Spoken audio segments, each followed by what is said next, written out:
रामकृष्ण हरी मंडळी, वारकरी संप्रदायातील नामांकित कीर्तनकारांचे कीर्तन ऐकण्यासाठी आताच आपल्या केशव भक्त या यूट्यूब चॅनलला सबस्क्राईब करा. रूप पाहता लोचनी, रूप पाहता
ऐक महिमा बडीची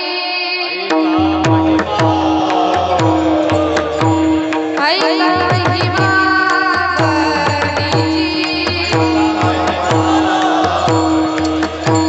बोर खाये पिल्लरीची बोर खाये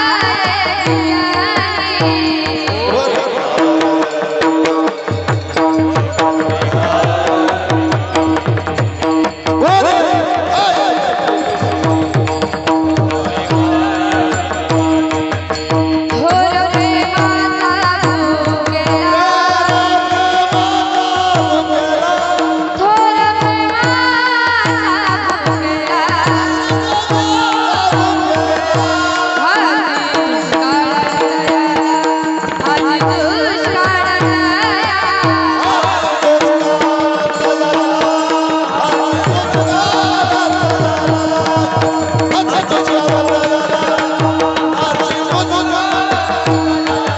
पोहे सुद्धा देवाची पोहे सुद्धा देवाची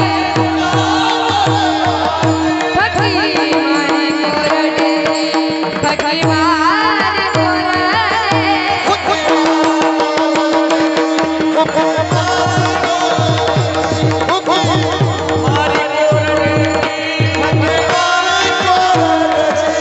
थोर प्रेमाचा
थोर प्रेमाचा भुकेला हाती दुष्काळात आला पोहे सुदामा देवाची फकी मारी कोरडेची थोर प्रेमाचा भुकेला हाती दुष्काळात आला न म्हणे उतिष्ठात थोडे तुका भक्ती पुढे थोर हाती दुष्काळात याला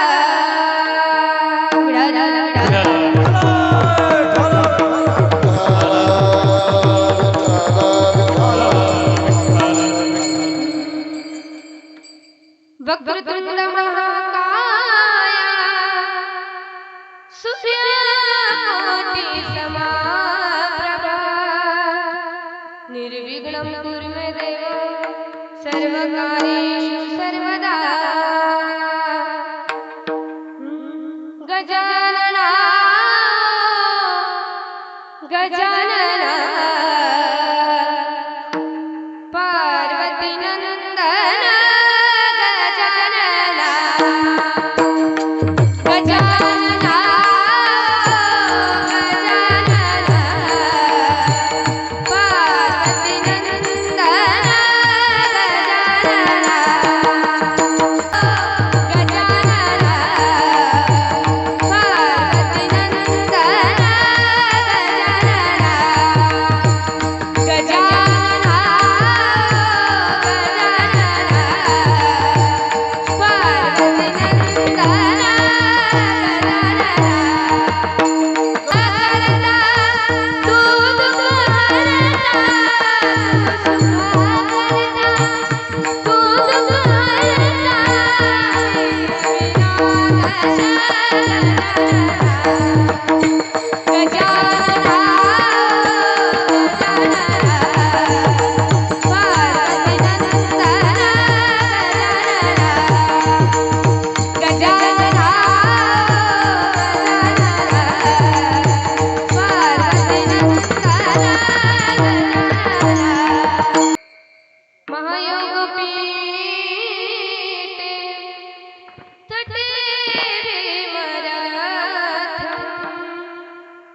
वरमुण्डलिकाय दातुं मुनीन्द्रे समागततीष्टं तमानन्दकन्दं परब्रह्मलिङ्गं वन्दे पाण्डुरङ्गं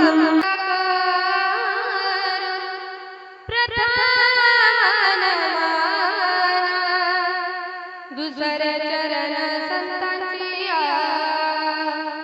ओम नमो ज्ञानेश्वराय करुणा करा दयाळा तुमचा अनुग्रह लादलो पावन झालो चराचरे श्री गुरुचरण सरोज रज निज मन पुरा सुधारी भरण रंग बल विमल जस जोदायक फलचारे बुद्धिहीन तनु जानिके सुमिरो पवन कुमार बल बुद्धि विद्या देव मोय हरहु कलेश विकार चलो जी पवन कुमार पधारो रे गिरिधर चलो जी पवन कुमार पधारो रे गिरिधर चलो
तेची वंदन श्री चरण श्री गुरूंचे ते नमस्कारुणी आता ऐका महिमा वडीची बुरा काय बिल्लनीची थोरा प्रेमाचा भुकेला हाची दुष्काळात याला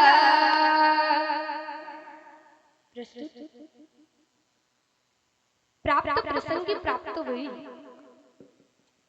कीर्तन रूपी सेवेसाठी निवडलेला अभंग महान भगवत भक्त श्रीमंत संत वैराग्याचं ज्वलंत प्रतीक असणारे देहू निवासी जगद्गुरु तुकोबार यांचा 4 चरणाचा उत्कृष्ट असा अभंग आजच्या या सेवेकरिता निवडलेला आहे. विठाला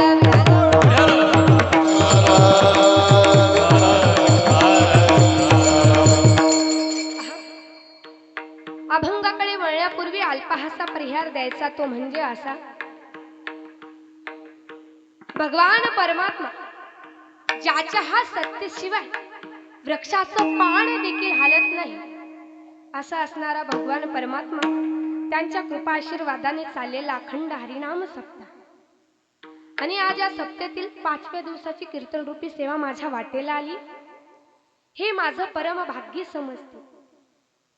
ज्यांच्यामुळे मला इथपर्यंत येण्याचा योग प्राप्त झाला असे असणारे हरिभक्त पारायण आमचे बाळू दादा दादांचे मनसोक्त धन्यवाद व्यक्त करते. त्यांनी आम्हाला इथपर्यंत येण्याचा योग प्राप्त करून दिला.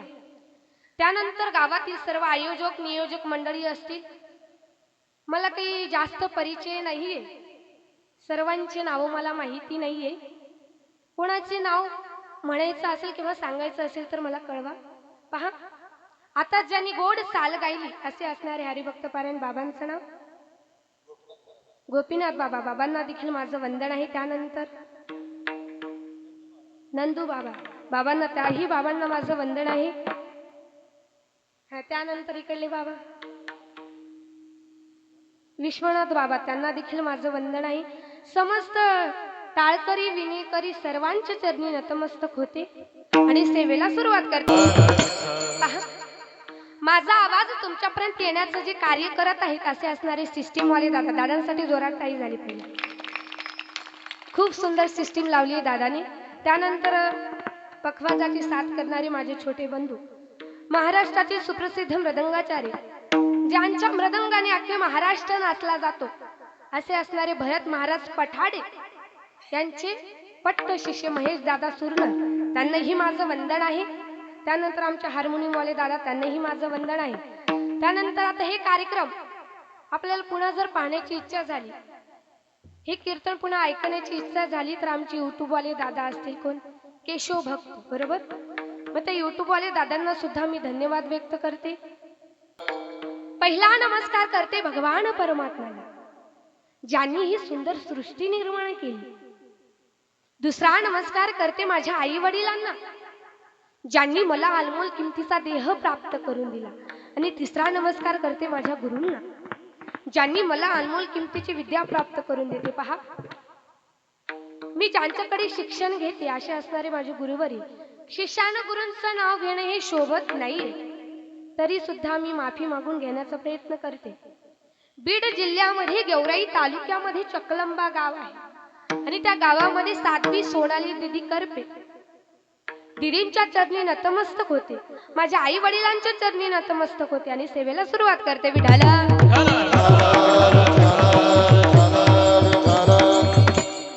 पहा सर्वप्रथम आपण अभंगाचा सरळ सरळ अर्थ पाहू त्यानंतर विस्तारपूर्वक पाहण्याचा प्रयत्न करू. ऐका महिमा वडीची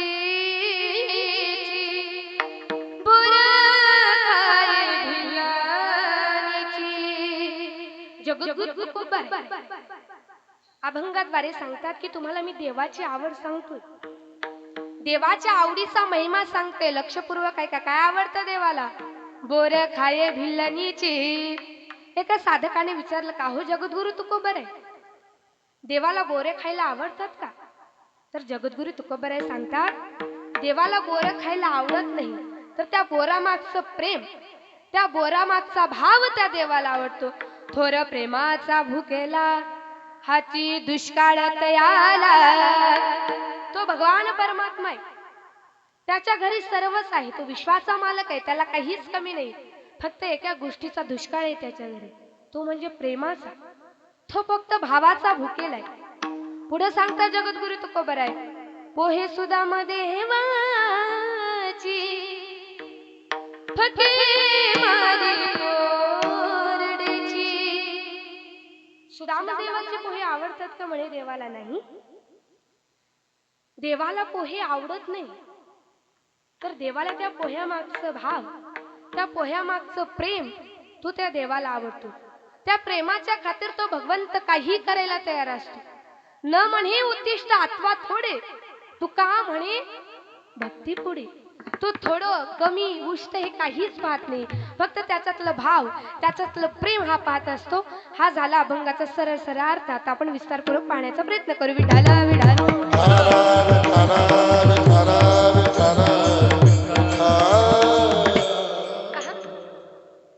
अभंग जगद्गुरु तुकोबरायांचा, बरोबर ना? किती चरणाचा अभंग आहे महिला मंडळ? बरोबर, 4 चरणाचा अभंग आहे. अभंगाद्वारे जगद्गुरु तुकोबरे देवाची आवड सांगतात. देवाला काय आवडतं हे आपल्या सर्वसामान्य जीवाला समजून सांगण्याचा प्रयत्न करतात. पण पहा, देवाची जाऊ द्या, कोणाचीही आवड सांगायचं म्हटल्यानंतर त्याचं आणि आपलं काहीतरी नातं असलं पाहिजे. तेव्हाच आपण पुढच्याची आवड सांगू शकतो. मग ज्याचं आपण आवड सांगतो ते जिव्हाळ्याचं नातं, घनिष्ठ नातं असलं पाहिजे. मग याच्यातून आपल्याला समजतं की जगद्गुरु तुकोबर आहे आणि देवाचं जिव्हाळ्याचं नातं, घनिष्ठ नातं आहे. म्हणून जगद्गुरु तुकोबर आहे, देवाची आवड सांगतात. विठाला विठाला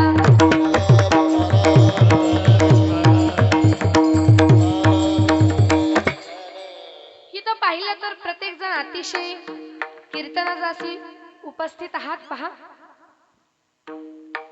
मग इथं जण सर्वजण आहेत, पण सर्वांची आवड काय आहे? वेगवेगळी. सर्वांची आवड काय? भिन्न आहे. माझी आवड वेगळी आहे. तुम्हाला सांगू, तुम्ही सांगू शकत नाही माझी आवड, किंवा तुमची आवड मी सांगू शकत नाही. गायनाचार्यांची आवड मी सांगू शकत नाही. आणि जे घरी झोपले त्यांचा तर विचार करूच नका. म्हणजे मला याच्यातून सांगायचं काय की प्रत्येकाची आवड काय आहे? वेगवेगळी.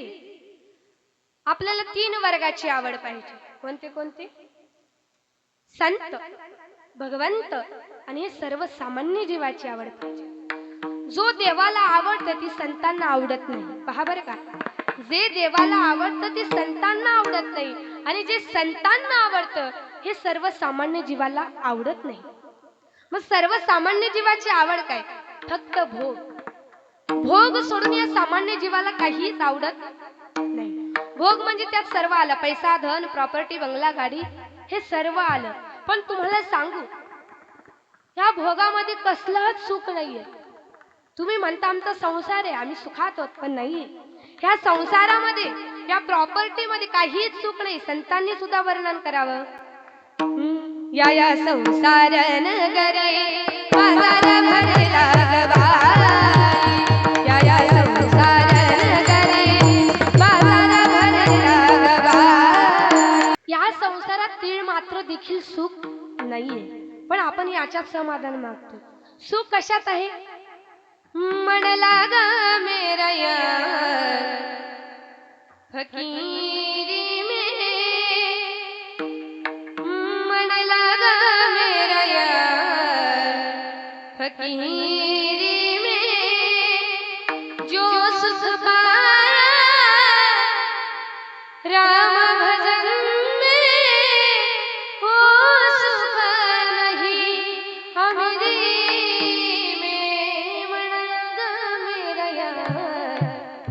फकीरी में. ह्या भजनामध्ये, या कीर्तनामध्ये जेवढं सुख आहे तेवढं या भोगामध्ये कसल्याच प्रकारचं सुख नाहीये. पहा, सर्वसामान्य जीवाची आवड फार विचित्र. सर्वसामान्य जीवाला भोग सोडून दुसरं काही आवडत नाहीये. महिला मंडळ एका कुटुंबात राहतात, पण त्यांची सुद्धा आवड वेगळी. एक उदाहरण सांगते. पहा, एका कुटुंबात 5 जण राहतात आणि त्या कुटुंबातील एका मुलीचं लग्न करायचंय. मग लग्न करायचंय, वर कसा शोधायचा? त्या मुलीच्या वडिलांना विचारा, तुम्हाला जावाई कसा पाहिजे? त्या मुलीचे वडील सांगतात, पहा, जावयाकडे कमी प्रॉपर्टी असली तरी चालेल, पण जावाई शिकलेला असला पाहिजे, त्याला छोटी मोठी नोकरी असली पाहिजे. ही झाली तिच्या वडिलाची आवड. तिच्या आईला विचारा जावाई कसा पाहिजे. ती सांगते, पहा, जावाई कमी शिकला तरी चालेल, पण जावयाकडे जास्त प्रॉपर्टी असली पाहिजे, जास्त धन असलं पाहिजे. तिथे गेल्यानंतर माझी मुलगी राणीप्रमाणे राहिली पाहिजे. ही तिच्या आईची आवड. तिच्या भावाला विचारा, तुला दाजी कसं पाहिजे. तो सांगतोय, दाजी दिसायला थोडा इद्रा असला तरी चालेल, पण सुसंस्कृत दाजी असलं पाहिजे. आता जिला ज्याच्याशी लग्न करायचे तिला विचारा, तुला नवरा कसा पाहिजे. ती सांगते, नवऱ्याकडे खूप प्रॉपर्टी असली पाहिजे, दिसायला स्मार्ट असला पाहिजे. ही झाली तिची आवड. मला याच्यातून एक सांगायचंय की एका कुटुंबात राहतात, एका घरामध्ये राहतात, पण त्यांची सुद्धा आवड काय आहे, वेगळी. याच्या पुढे जर साऊन सांगायचं झालं तर ज्यांचं पती पत्नीचं नाते 7 जन्मीची गाठ बांधली गेली, असे नवरा बायकोंची सुद्धा आवड वेगळी. कसं काय, एक उदाहरण सांगते. आमच्या शेजारचा एक मुलगा होता, नवीन नवीन लग्न झालेलं होतं, बायकोचा पहिलाच वाढदिवस होता.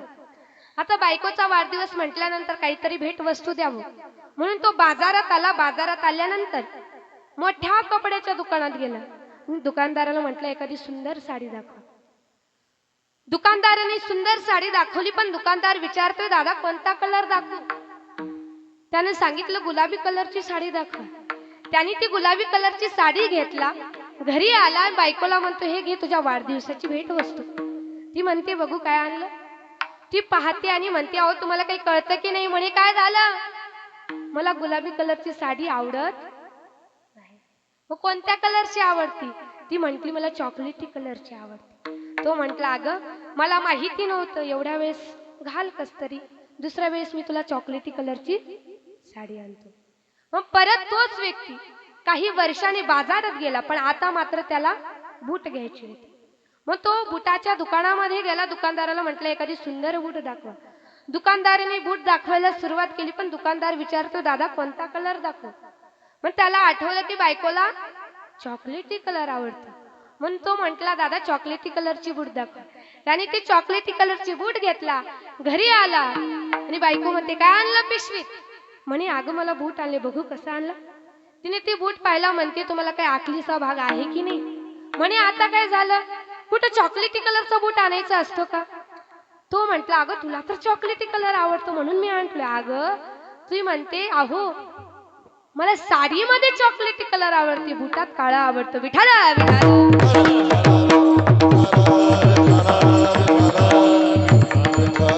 म्हणजे मला सांगायचंय काय की एका घरामध्ये राहतात, ज्यांची जन्मजन्मीची गाठ बांधली गेली, त्यांची सुद्धा आवड वेगळी नाहीये, वेगळी आहे. आता हे जे पुढे लेकर बसलेले आहेत ना, यांची तर आवड विचारूच नका. खूप विचित्र लेकर असतात.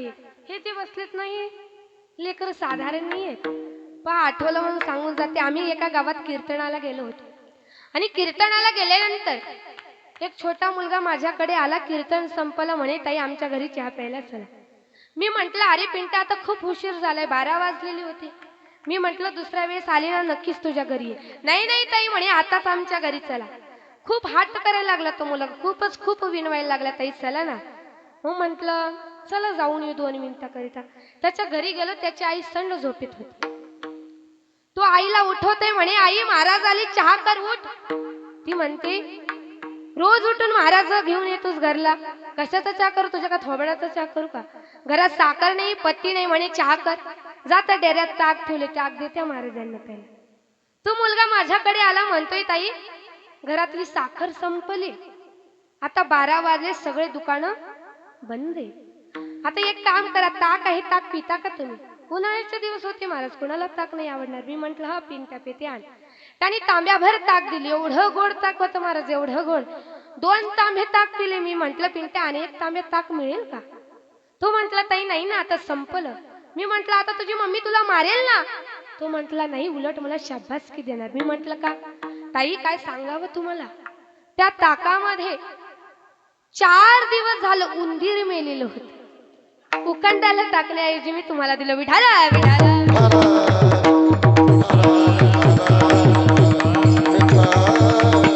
म्हणजे काय हे खूप विचित्र लेकर आहेत. ही सामान्य जीवाची आवडच विचित्र आहे दादा. खूप विचित्र सामान्य जीवाची आवड आहे. आता संतांना काय आवडतं तर त्या संतांची आवड फार वेगळी. त्या संतांना भगवंत सोडून दुसरं काहीच आवडत नाही. का आवडतं त्या संतांना? तुळशी माळ गळा कासे पीतांबर, तुळशी माळ गळा कासे पीतांबर,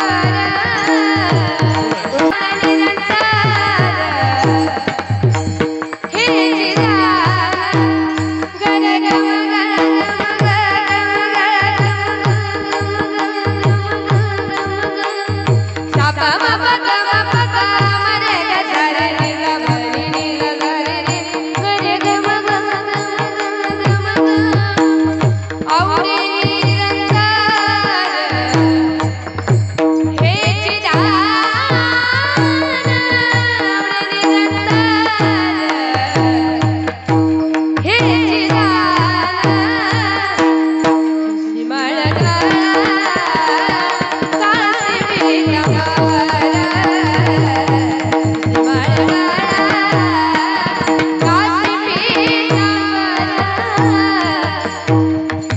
संतांना भगवंत सोडून काहीच आवडत नाही. तो भगवंत कसा आहे त्याचं रूप जर पाहायला गेलं ना, एवढं सुंदर त्याचं रूप आहे, एवढा सुंदर त्याचं रूप आहे. काय वर्णन करावं त्याच्या रूपाचं?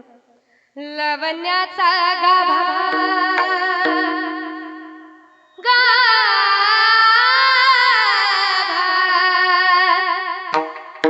लवण्याचा गाभा त्रिलोक्याची शोभा विठेवरी भूग पंढरी विठेवरी भूग पंढरी विठेवरी भूग पंढरी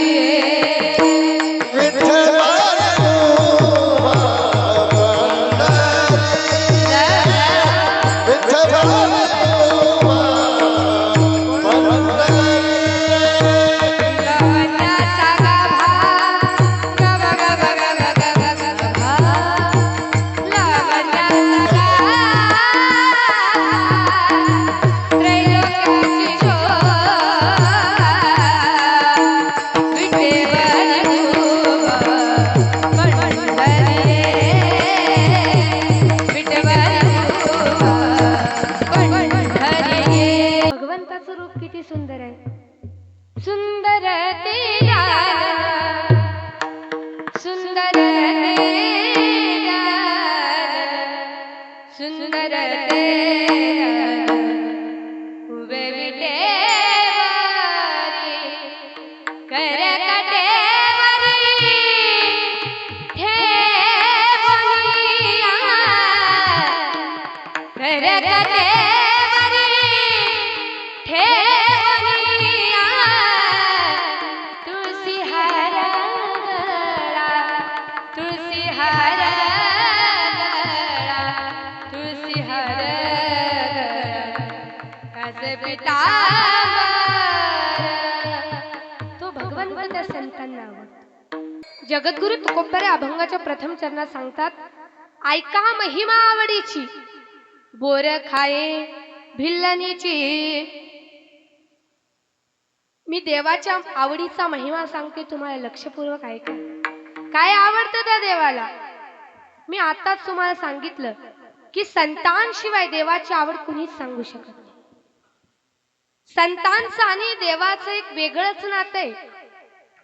कसं काय सांगू शकत नाही कुणी देवाची आवड? तर एक उदाहरण सांगते तुम्हाला पटण्याकरिता. पहा, महिला मंडळ, तुमचा जावाई प्रथम तुमच्या घरी आला. मग तुमच्या जावया घरी आल्यानंतर आवडीचा पदार्थ करावा लागतो की नाही? मग जावयाला काय आवडते हे तुम्ही कोणाला विचारणार? तुमच्या मुलीला विचारणार. जसं तुमच्या जावयाला काय आवडते ही जसं तुमच्या मुलीला माहिती असतं, तसंच त्या भगवंताला काय आवडते ही संतांना माहिती असतं. विठाला विठाला विठ्ठल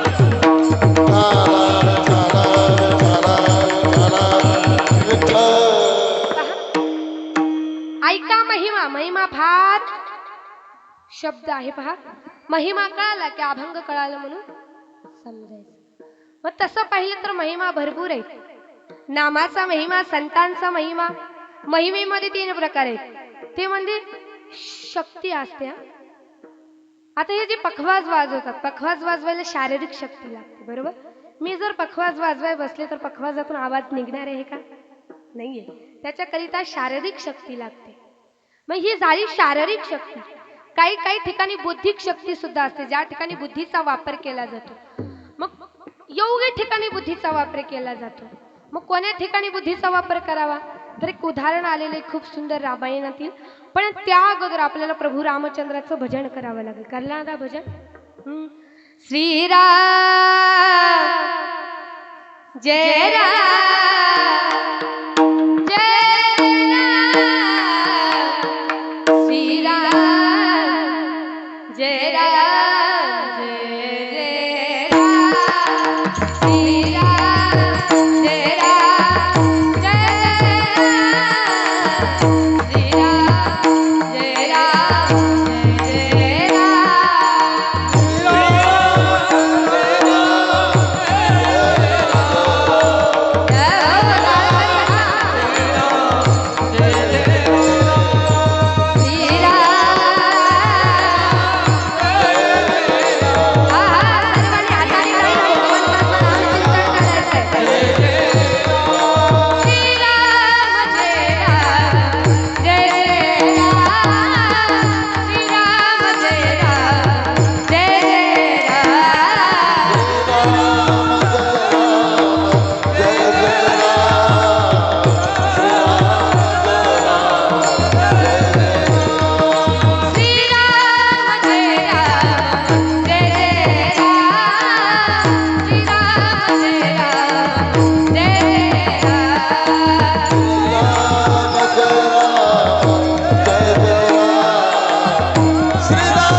रामायणातील सुंदर दृष्टांत आलेले आहे. एके दिवशी सीता माता आणि प्रभू रामचंद्र सहज बसलेले होते आणि सीता मातेचं लक्ष सहज प्रभूंच्या पायाकडे गेलं आणि सीता माता म्हणतात, स्वामी अहो तुमच्या पायापेक्षा माझे पाय सुंदर आहेत.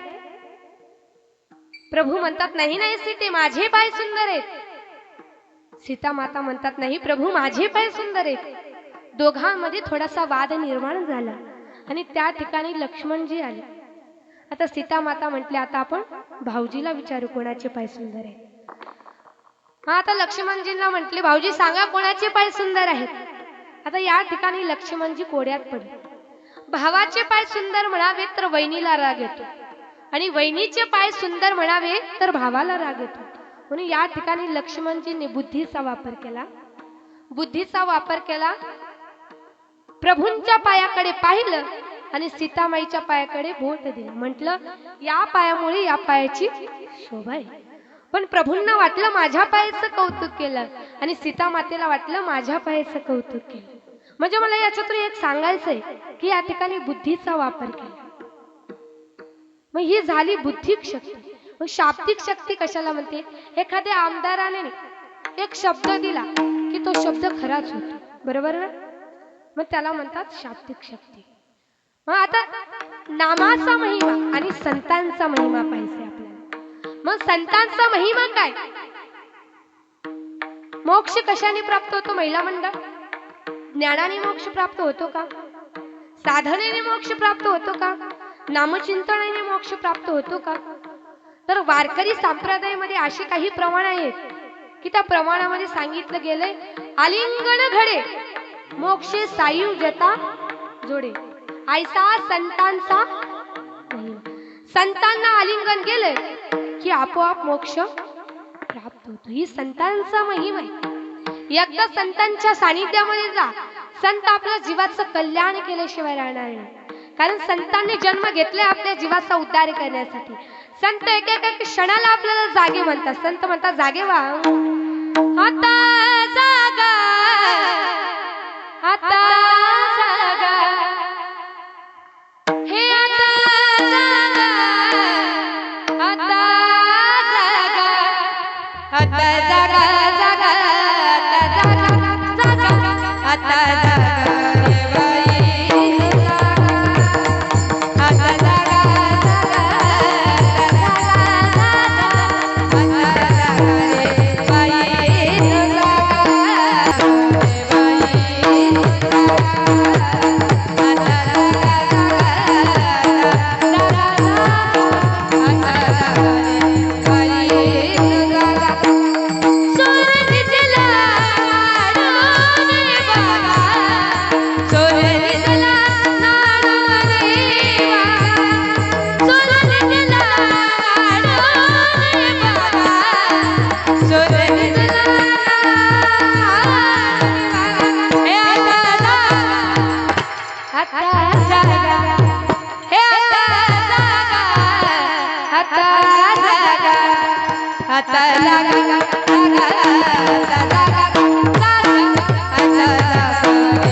संत आपल्या जीवाचा उद्धार करतात.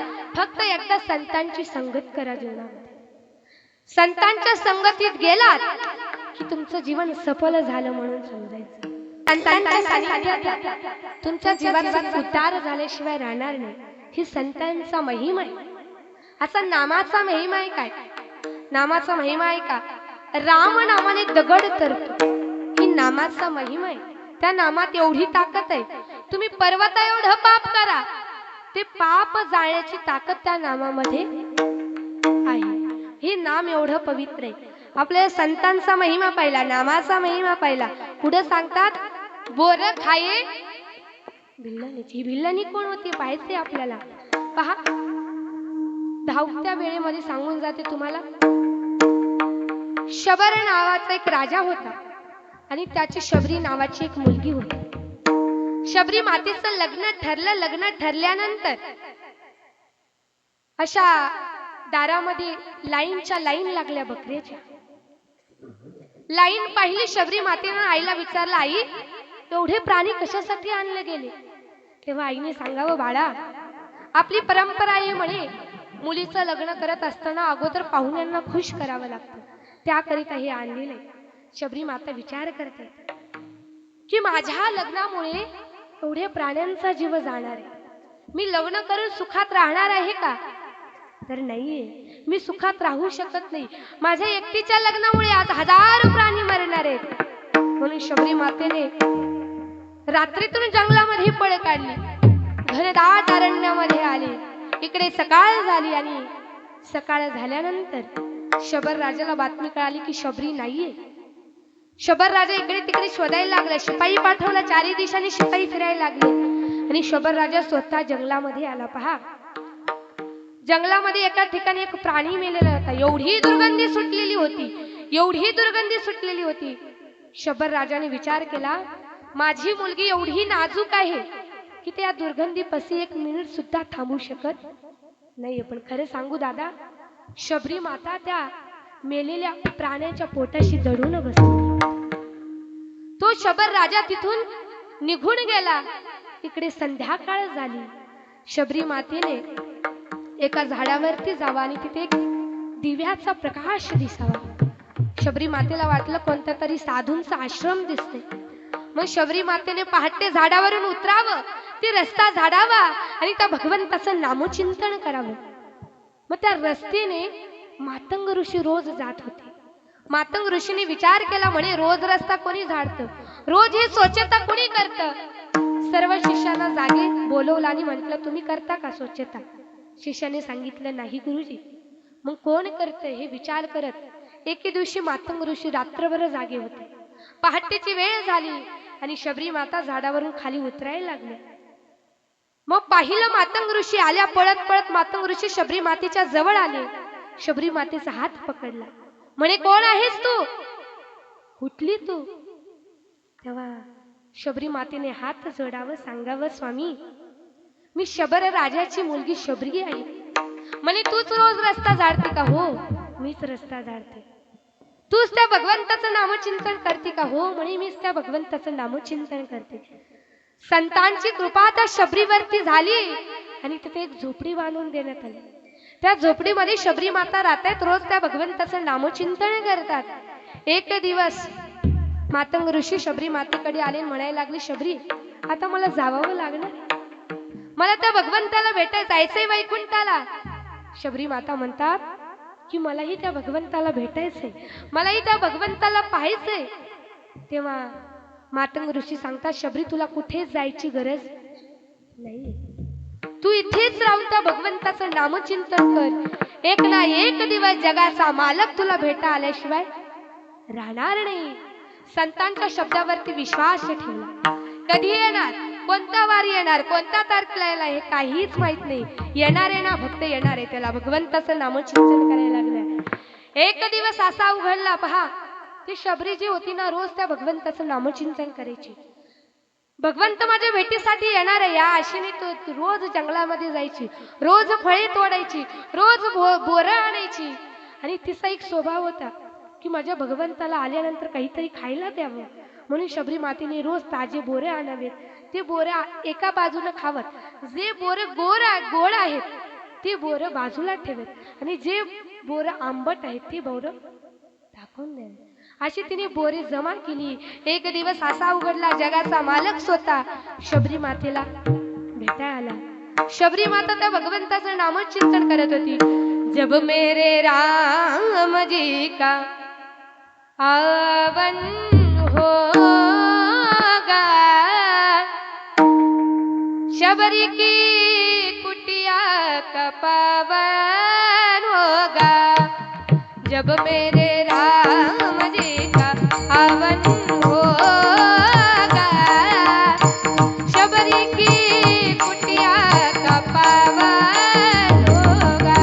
तन पे बिठाऊंगी मीठे मीठे पैर अपने हाथों से खिलाऊंगी, आएंगे रघुवीर उनको आसन पे बिठाऊंगी, मीठे मीठे पैर अपने हाथों से खिलाऊंगी, जब मेरे राम जी का आवन होगा, शबरी की कुटिया का पावन होगा, जब मेरे राम जी का आवन होगा, शबरी की कुटिया का पावन.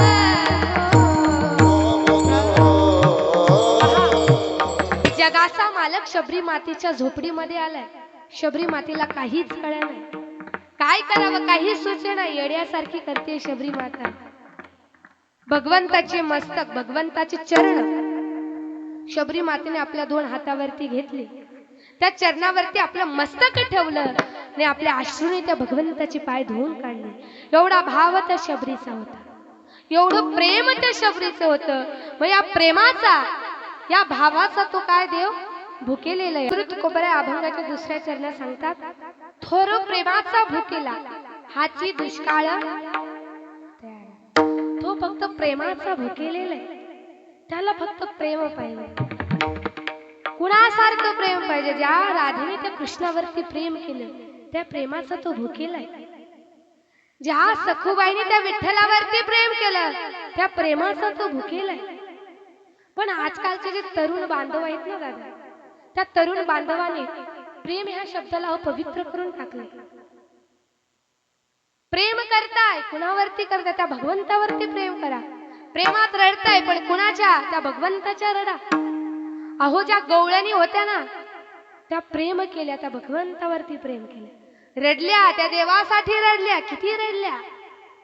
अख्खं जीवन त्या भगवंतावर समर्पण करून टाकलं. तुम्हाला सांगते, जेव्हा जेव्हा तुम्हाला वाटल की माझ्या जीवनामध्ये संकट आलेले तर देवा माझ्यावर धाव, तेव्हा तेव्हा त्या भगवंताला आठवायचं. त्याला म्हणायचं फक्त माझ्यावरती संकट आले रे देवा, माझ्या या संकटाचं निरसन करतो, तयारच आहे. फक्त तुम्ही एकदा म्हणा. पहा आता महाराष्ट्राला ट्रेडिंगमध्ये जे गाणं चालू आहे, प्रत्येक महाराजांच्या मुखामधून हे गाणं ऐकलेलं आहे मी. पहा, अंधेरों की नगरी से कैसे मैं पार जाऊं, शाम बने आजा हौसला हार जाऊं, हो शाम आजा. तीन बार के धारे तीन बार जलाओ ना, मुश्किल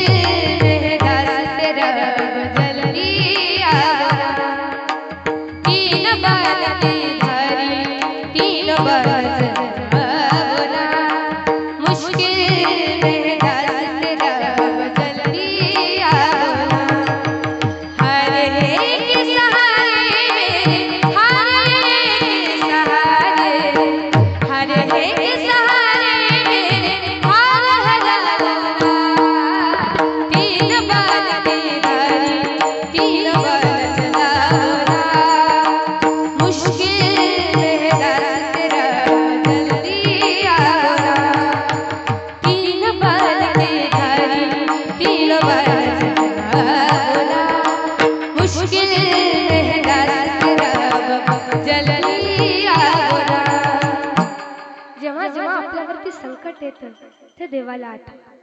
रडा, देवासाठी रडा. पहा, एक वेळेचा प्रसंग सांगून जाते जाता जाता. ज्या गवळणी होत्या ना दादा, त्या गवळणी त्या कृष्णावरती एवढं प्रेम करायच्या, एवढं प्रेम करायच्या. एक वेळेचा प्रसंग सांगते. अक्रूरजी भगवंताला नेण्यासाठी आले. अक्रूरजी भगवंताला नेण्यासाठी आला आणि रथ पाहिलं कोणीतरी आणि म्हणावं, हे रथ कोणी आणलं? कोणाचा रथ आहे? कोणीतरी सांगावं. अगं अक्रूरजी आलेत. कशासाठी? म्हणे देवाला नेण्यासाठी. एक दिवसासाठी नाही, एक आठवड्यासाठी नाही, एक महिन्यासाठी नाही, एक वर्षासाठी नाही, तर कायमच्या आमच्याला देवाला घेऊन जाण्यासाठी आलेले. पहा, त्या गवळीने हातातले काम टाकून दिले आणि नंदाच्या अंगणामध्ये येऊन उभे राहिले. ते रथ पाहिल्या त्या गवळीने आणि रडायला लागल्या. अक्रूरजींना शिवा देतात. अक्रूरा! त्या नंदाच्या अंगणामध्ये सर्व गवळणी जमा झाल्या. त्या अक्रूराला शिवाय द्यायला लागल्या. हे चांडाळा! अरे अक्रूरा, तुझ्या नावातच क्रूर आहे. अरे आमच्या देवाला आमच्यापासून दूर घेऊन जाऊ नकोस रे अक्रूरा. रडायला लागले त्या गवळणी. शोक करतायत. नको नेऊ भगवान अक्रूरा, नको नेऊ भगवान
विनंती करतोय आखून आमच्या देवाला घेऊन नको जाऊ.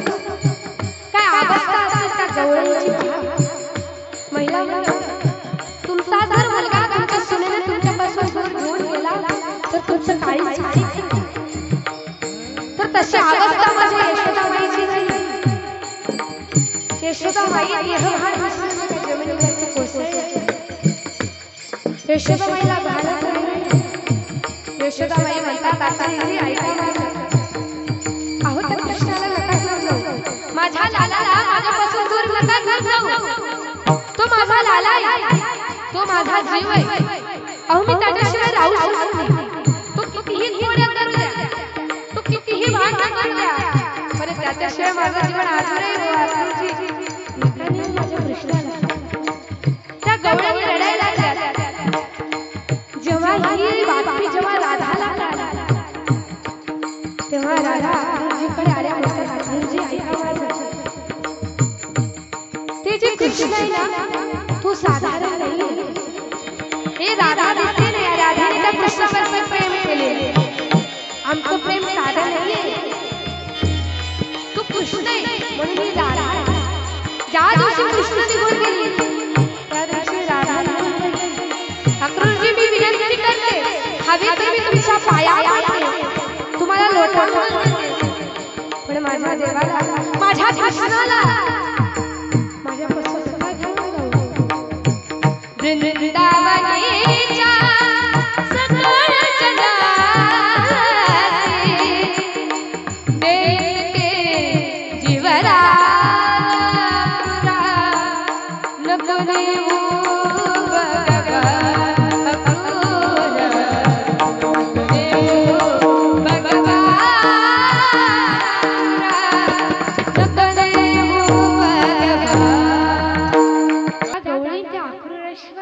म्हणतात आमच्या देवाला आमच्यापासून दूर नका घेऊन जाऊ. हे भाव, हे प्रेम त्या देवाला आवडतं. ह्या प्रेमाच्या खातिर तो काही करायला तयार असतो. तो फक्त भावाचा भुकेला आहे. देवा भावाचा भुकेला, देवा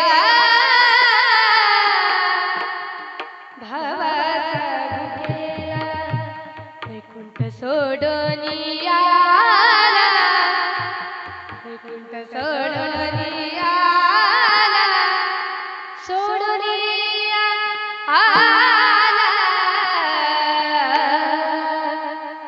देवा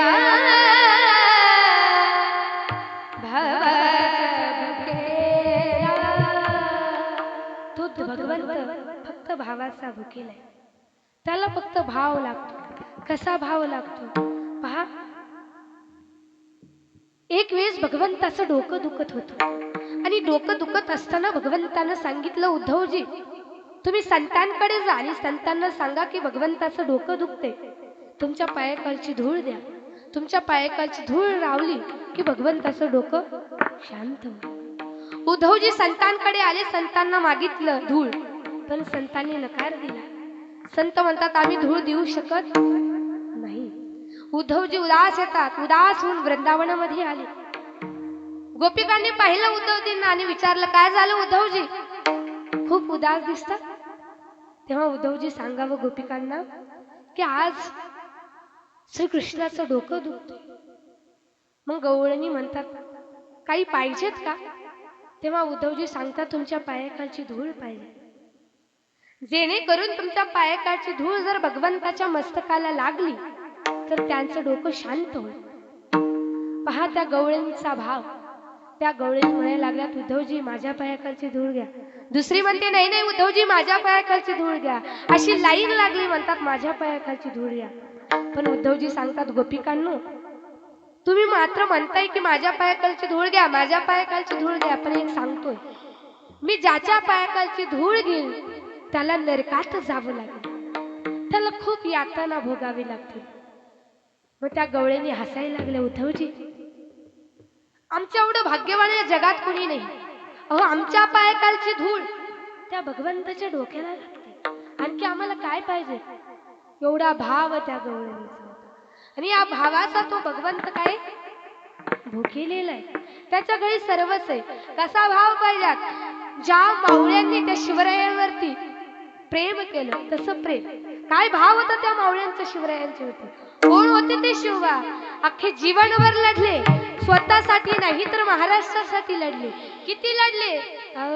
कष्ट के माझा राजा रे,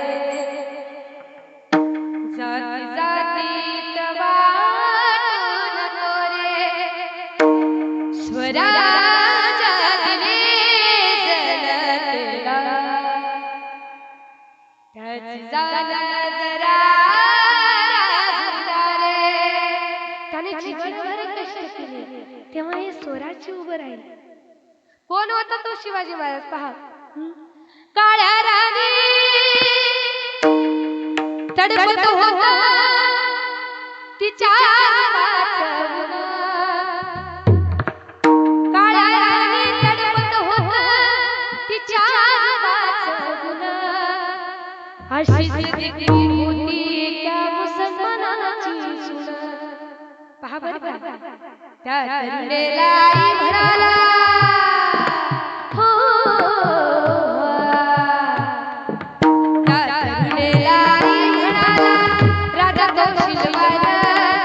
राजा तो शिलवान, आणि आनंदाने नाचत होते हिंदू मुसलमान, आनंदाने नाचत होते हिंदू मुसलमान, आनंदाने नाचत होते मुसलमान, आनंदाने नाचत होते हिंदू मुसलमान, आनंदाने नाचत होते हिंदू मुसलमान. कोण होता तो शिवाजी महाराज का? हो,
शिवाजी महाराज.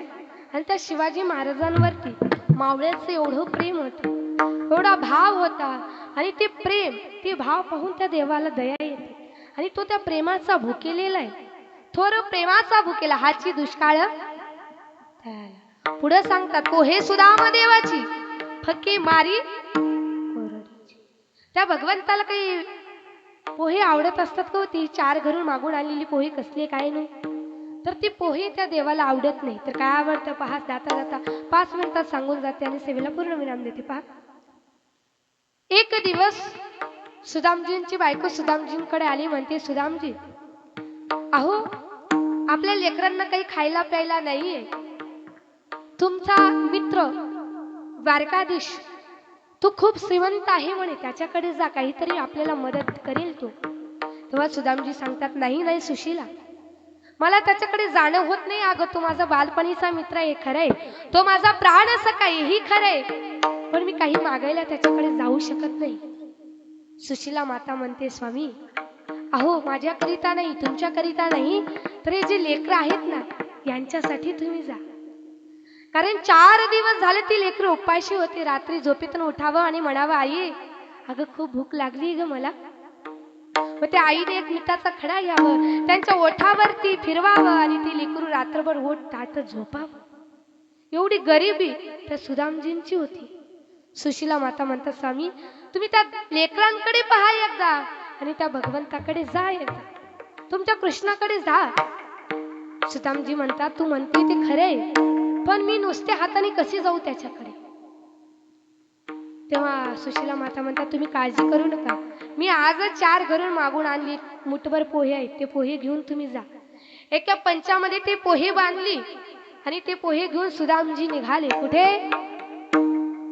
द्वारकेला. द्वारकेमध्ये सुदामजी आले. द्वारकेमध्ये आल्यानंतर द्वारपालाने अडवलं, कोण आहेस तू, कुठे निघालास आतमध्ये? तेव्हा सुदामजी सांगतात, अरे द्वारपालो कन्हैया से कह दो,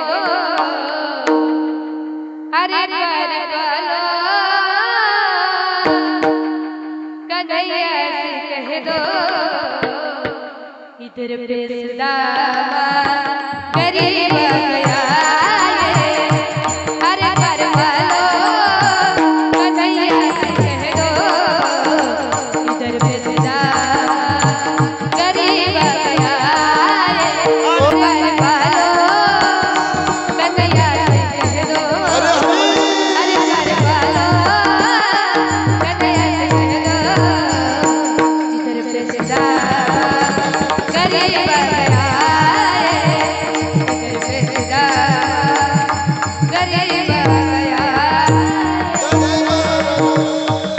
सुदामा द्वारपालाला विनवतात, तुम्ही फक्त त्या भगवंताला एकदा सांगा की सुदामा तुम्हाला भेटण्यासाठी आले. द्वारपाल हसायला लागले, म्हणे अंगावरती नीट कपडे नाही आणि म्हणतोय कृष्णाचा मित्र आहे आणि तूही प्राण सखा. नाही नाही, हसायला लागले द्वारपाल. म्हणे तू कोट कुठला आणि आमच्या देवाकडे आलोय म्हणतोय, त्याचा मित्र आहे. तुम्ही एकदा माझं ऐका, तुम्ही एकदा जा त्या देवाकडे, त्याला सांगा सुदामजी आले. एक द्वारपाल आहे भगवंताकडे आला आणि सांगतोय, भगवंत देवा, एखादी बाहेर एक गरीब व्यक्ती आलाय, म्हणतोय तुमचा मित्र आहे, त्याचं नाव सुदाम सांगतात. सुदाम नाव ऐकलंय तसंच भगवंत परमात्मा पळत पळत सुदामजींकडे आले. सुदामजींना गळा भेट घेतली, आपल्या महालामध्ये आणले, आप त्यांचे पाये वगैरे धुतली पहा, आणि आता गप्पा गोष्टी रंगायला सुरुवात केली. गप्पा गोष्टी रंगायला लागल्या तेव्हा कृष्णाने विचारलं, सुदामा काय म्हणे, माझ्या वहिनीने काही दिलं का नाही मला खायला? तेव्हा सुदामजी सांगतात, सुदामजींना काय सांगावं हे कळत नाही. जे हातात पोहे होते ते मागे लपवायला लागले. भगवंत जवळ आले आणि हातातले पोहे हिसकावून घेतले आणि ते पोहे खाली.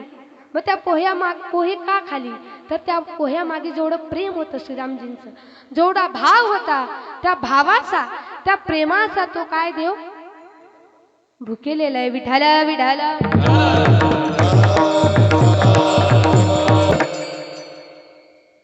मग तुम्ही जीवन जगत असताना प्रेम करा, देवावरती करा, भजन करा, त्या देवासाठी करा, मग नामचिंतन करावं. कारण हे जीवन जगत असताना नामाशिवाय आपलं जीवन अधुरं आहे. मी प्रत्येक कीर्तनात सांगत असते, दादा कीर्तन संपणे की मी सांगत असते, पहा, पंछी पंख बिना,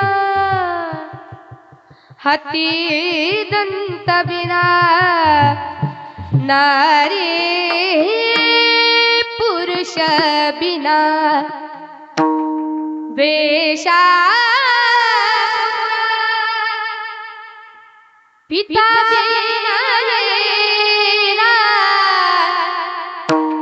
वैसे प्राणी हरि भजन बिना, सुमिरन करले सुमिरन करा,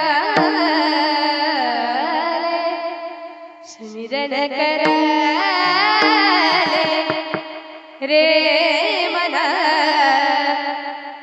बीती उमर हरी नाम बिना. पक्षांचं जीवन पंखाशिवाय अधुरे, हातीचं जीवन दाताशिवाय अधुरे, आणि आपलं जीवन हे नामचिंतनाशिवाय अधुरे. मग सर्वांनी एकदा हात वरती घ्या, वारकरी संप्रदायाच्या नियमाप्रमाणे सर्वांनी एकदा भजन करायचं. विठोबा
जगद्गुरु तुकोबारे अभंगाद्वारे सांगतात देवाची आवड आणि शेवटच्या चरणात सांगतात न म्हणे उत्तिष्ठ अथवा थोडे तुका म्हणे भक्ती पुढे. माझ्या बुद्धीला झेपल तसे मी बोलण्याचा प्रयत्न केला. पहा, मला एक कीर्तन सोडण्याच्या अगोदर एक गोष्ट सांगायची, तुम्हाला एक माहिती सांगायची की काल महाराष्ट्राचा वाघ म्हटलं तरी काही हरकत नाही. अहो, कोण होता, कोणत्या पक्षातला होता याच्याशी आपलं घेणं देणं नाहीये, पण तो कामाचा माणूस होता. महाराष्ट्राचे उपमुख्यमंत्री अजितदादा पवार ते काल 8 वाजेपर्यंत ते आपल्यामध्ये होते, पण आज ते राहिले नाहीयेत. मी भगवंताच्या चरणी एक प्रार्थना करते की त्यांच्या आत्म्यास शांती लाभो.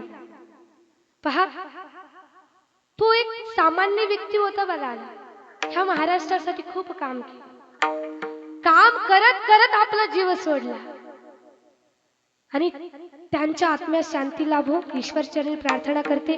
पहा, माझ्याकडून काही अशब्द तोंडातून गेलेले असेल, तुमची मुलगी, तुमची लेक, तुमची नात म्हणून मला माफ करा अशी मी तुमच्याकडे अपेक्षा ठेवते. पहा, आमचे गायक बाबांसाठी जोरात टाळी झाली पाहिजे. त्यानंतर आमचे सिस्टीमवाले दादांसाठी सुद्धा जोरात टाळी झाली पाहिजे. त्यानंतर ज्यांनी आम्हाला इथपर्यंत येण्याचा योग प्राप्त करून दिला असे असणारे बाळू दादांसाठी सुद्धा जोरात टाळी. त्यानंतर आमचे यूट्यूबवाले दादांसाठी सुद्धा जोरात टाळी झाली पाहिजे. समस्त गावकरी मंडळी, आयोजक, नियोजक, त्यामधील सर्व चालेल सर्वांच्या चरणी नतमस्तक होते. पहा, आणि जाता जाता सांगते, तुम्हाला जर माळ नाही घालायची तर नका घालू, भगवंताचं नामचिंतन नाही करायचं नका करू, पण माणसानं माणसासारखं वागायला तरी शिका. ही सामुची प्रार्थना, ही सामुचे मागणे, मानसानी मानसाशी मानसा समबागणे, ही सामुची प्रार्थना. झालेली सेवा भगवंताच्या चरणी अर्पण करते, माझ्या गुरूंच्या चरणी अर्पण करते, आई वडिलांच्या चरणी अर्पण करून सेवेला इथंच पूर्णविराम देते. ज्ञानेश्वर माऊली ज्ञानराजा माऊली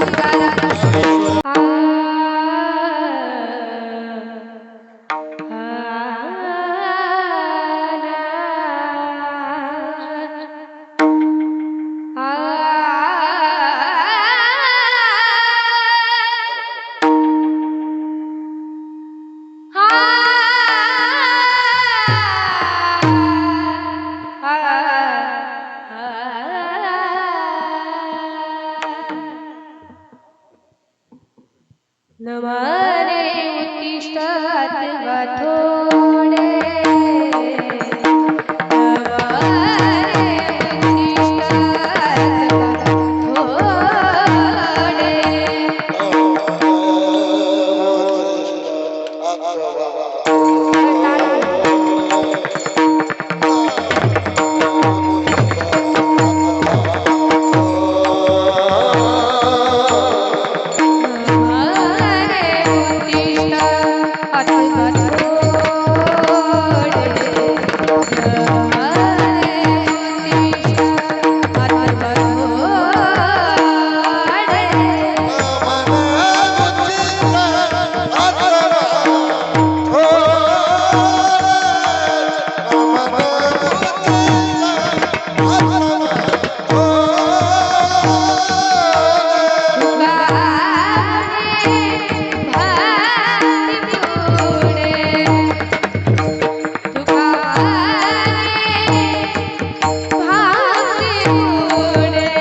गा मा पा दा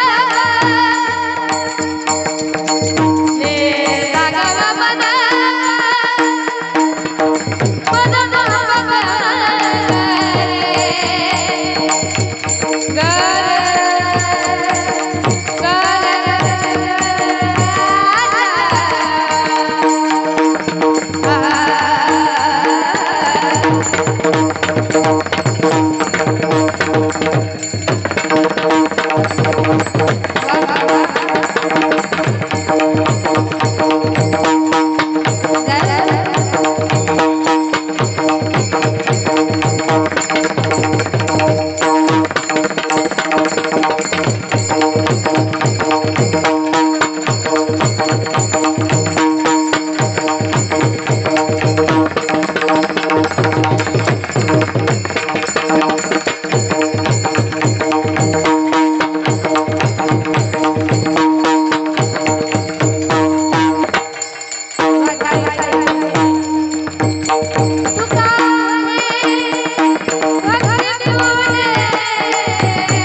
रे गा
Ah